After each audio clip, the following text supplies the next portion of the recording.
Hello, good morning, नमस्कार।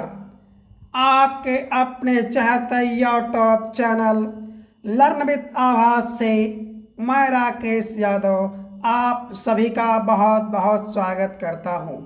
बच्चों, आज की क्लास में हम समान प्रतीत होने वाले भिन्नार्थक शब्द भाग 3 के अंतर्गत कुछ महत्वपूर्ण शब्दों के बारे में चर्चा करेंगे और इसके पूर्व की 2 क्लास में हम लोगों ने कुछ महत्वपूर्ण भिन्नार्थक शब्द की चर्चा की है। उसे आप जाकर के इसके पहले की वीडियो में देख सकते हैं। तो देखिए बच्चों, आपको एक शब्द दिख रहा है पत्नी और स्त्री। पत्नी और स्त्री का अगर साधारण अर्थ लिया जाए तो दोनों का अर्थ होता है औरत या महिला। औरत या महिला। पत्नी किसे कहते हैं? जिसके साथ विवाह हुआ हो, अर्थात अपनी विवाहिता को क्या कहा जाता है? पत्नी कहा जाता है। अर्थात ऐसी स्त्री जिसका विवाह हो गया हो या जिसके साथ हुआ हो उसे पत्नी कहते हैं। और कोई भी महिला जो हो उसे स्त्री कहा जा सकता है। अर्थात किसी भी महिला को आप स्त्री कह सकते हैं, लेकिन पत्नी किसे कहेंगे? जिसके साथ विवाह हुआ हो या शादी किया गया हो या जो औरत विवाहिता हो।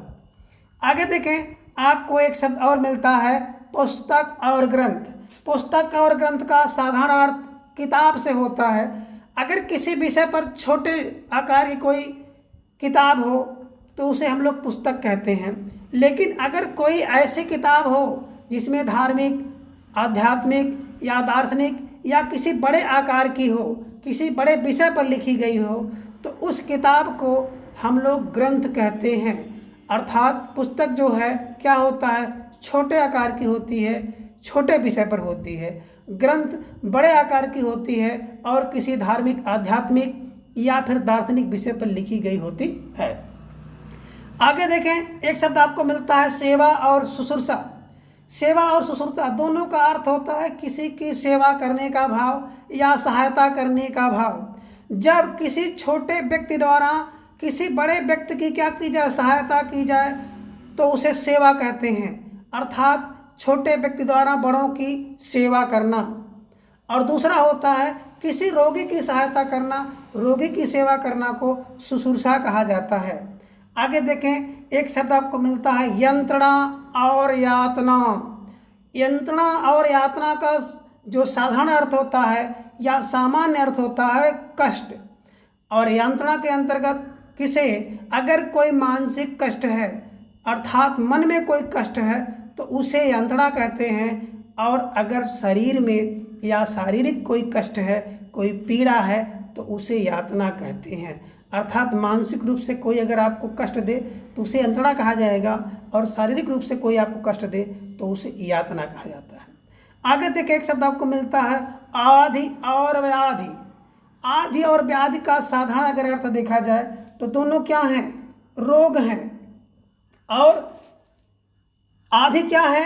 अगर किसी व्यक्ति को मानसिक रोग हो तो उसे कहते हैं आधि, और अगर किसी व्यक्ति को शारीरिक रोग हो तो उसे कहते हैं व्याधि। आगे देखें, आपको एक शब्द मिलता है निबंध और दूसरा मिलता है लेख। तो निबंध और लेख दोनों का साधारण अर्थ अगर देखा जाए तो रचना होता है।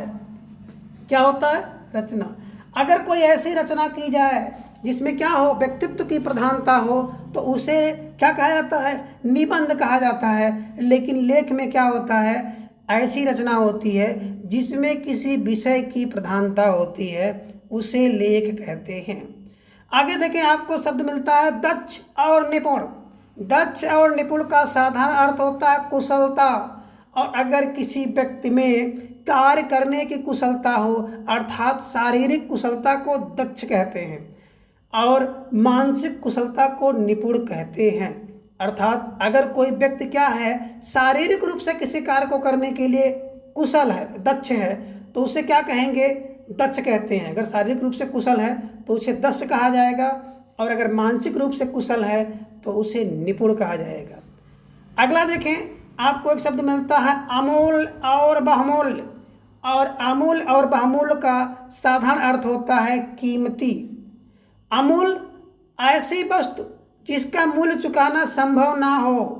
आ माने बिना, मूल्य माने मूल्य के, अर्थात जिसका कोई मूल्य ही ना हो या जिसका कोई मूल्य चुकाया ही ना जा सके उसे कहते हैं अमूल्य।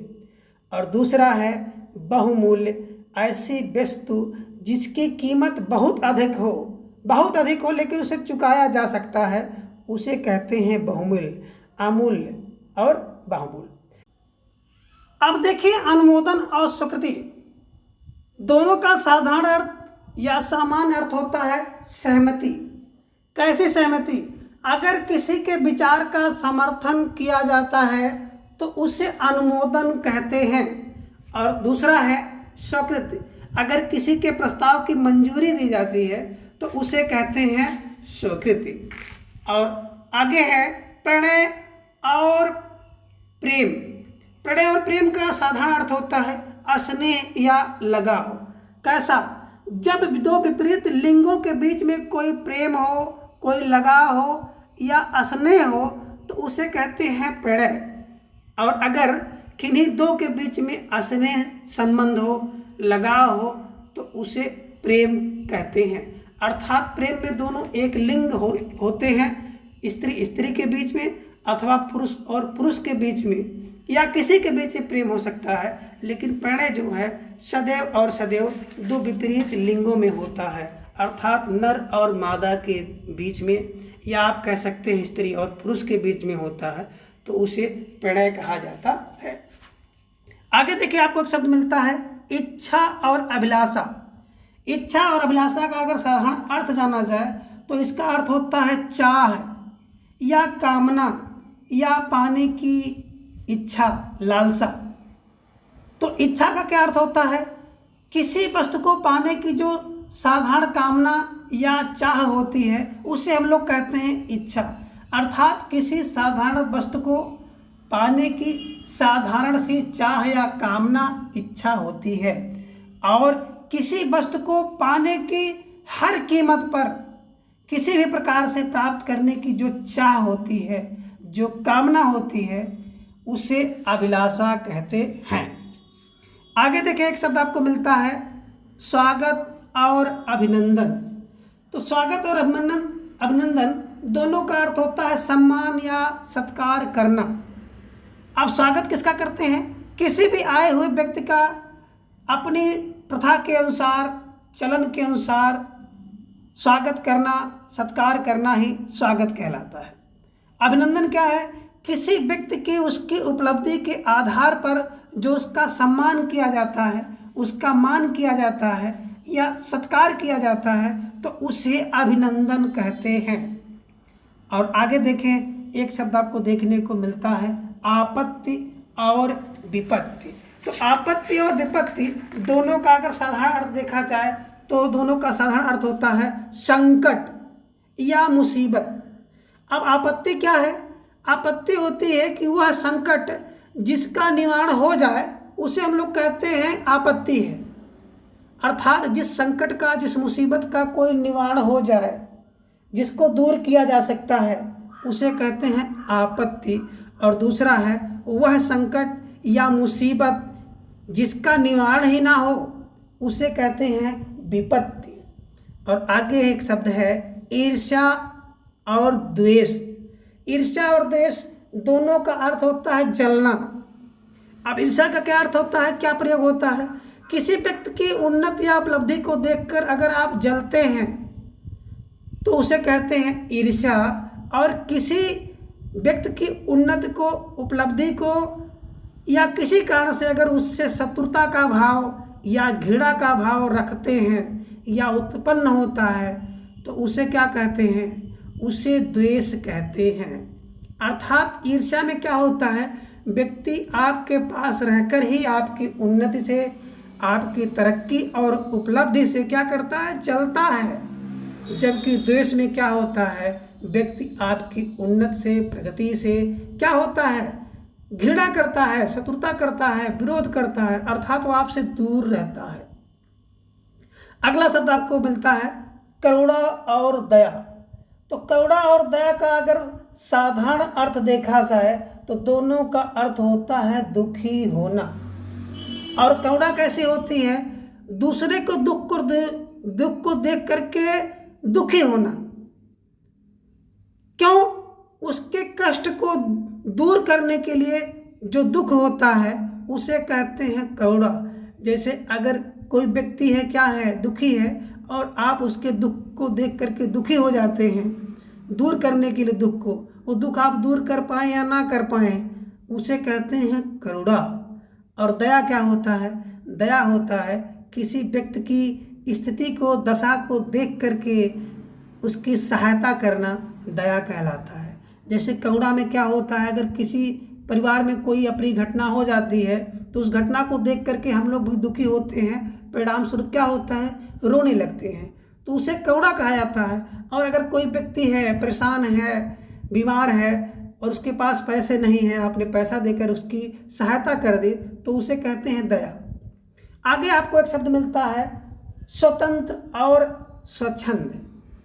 तो स्वतंत्र और स्वच्छंद का अर्थ होता है, दोनों का अर्थ होता है स्वतंत्रता या आज़ादी से होता है। क्या होता है? स्वतंत्रता या आज़ादी। अब स्वतंत्र किसे कहा जाएगा? जो कह रहे हैं कि स्वतंत्र क्या है, किसी के अधीन ना होना, अपने आप में होना, किंतु नियमों का पालन करना ही स्वतंत्र होता है। अर्थात कोई व्यक्ति क्या हो, किसी के अधीन तो नहीं है लेकिन क्या कर रहा है, वो नियमों का पालन करता है। और स्वच्छंद, स्वच्छंद का मतलब होता है निरंकुश होना, अर्थात किसी के नियम का पालन ना करना। स्वतंत्र तो होता ही है, उसके साथ ही साथ वह किसी के द्वारा बनाए गए नियमों का कोई पालन नहीं करता है, अर्थात नियमों की अवहेलना करता है। तो आज की क्लास में बस इतना, शेष हम लोग किसी अगली क्लास में चर्चा करेंगे। तब तक के लिए धन्यवाद।